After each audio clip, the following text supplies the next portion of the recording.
আসসালামু আলাইকুম। স্বাগতম জানাচ্ছি তোমাদের সবাইকে আরেকটা নতুন পডকাস্টে।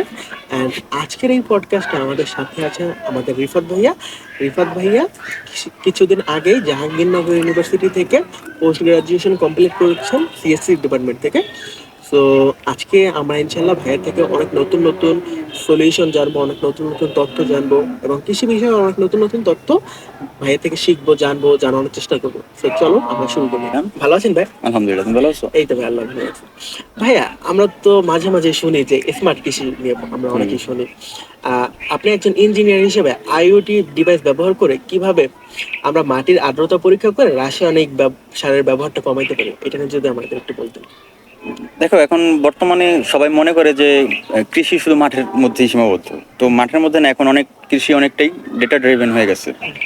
তো ধরো যে মাটিতে ছোট ছোট আমরা সেন্সর বসাইতে পারি, যাতে আমরা মাটির আর্দ্রতা, পিএইচ বা মাটির পুষ্টিগুণ আমরা তা পরিমাপ করতে পারবো।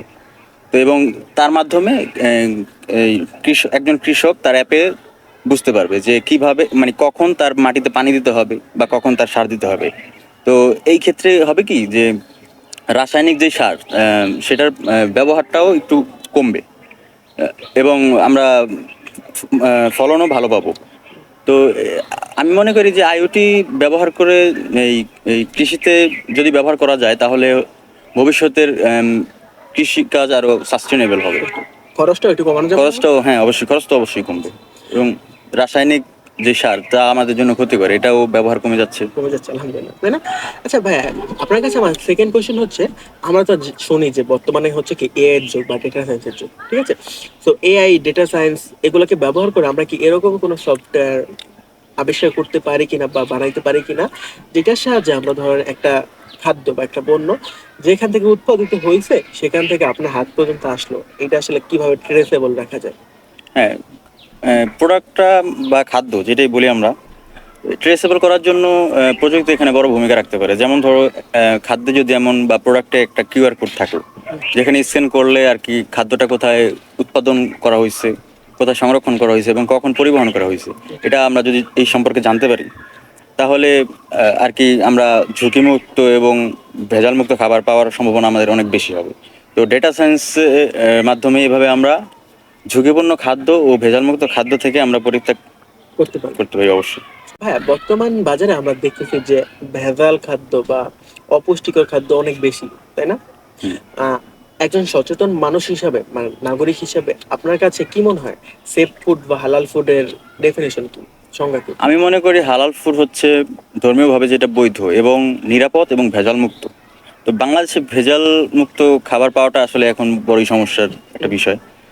তো এই ক্ষেত্রে কি করা যায়? আমরা দেখো, আমাদের এই মানে ভেজাল যুক্ত যে খাবারগুলো, ভেজাল যে খাবারগুলোতে আছে, তো এটা আমাদের সরাসরি আমাদের দেহের উপর একটা ইফেক্ট করে, এবং আমাদের দেহের সাথে না, শুধু আমাদের ভবিষ্যৎ প্রজন্মের ক্ষেত্রেও এটা আর কি প্রভাবিত করবে আর কি। আচ্ছা, এটার ব্যাপারে আপোষহীন হওয়ার দরকার কেন? অবশ্যই আমাদের এটার ব্যাপারে আপোষহীন হওয়া দরকার, কারণ আমাদের মেন্টালিটি, মানে হ্যাঁ বুদ্ধিমত্তা সবকিছু নির্ভর করে। সবকিছু এটার উপর নির্ভর করে।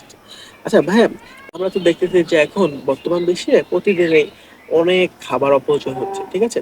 তো খাবার সংরক্ষণ করার জন্য বা এটাকে কিভাবে দীর্ঘদিন রাখা যায়, সংরক্ষণ, ঠিক আছে, অথবা সংগ্রহ করার জন্য এরকম কি কোনো সফটওয়্যার বা টেকনোলজি আছে কিনা, যাতে দীর্ঘমেয়াদী কৃষক লাভবান হতে পারে এবং আমরা এই অপচয়টা কমাইতে পারি?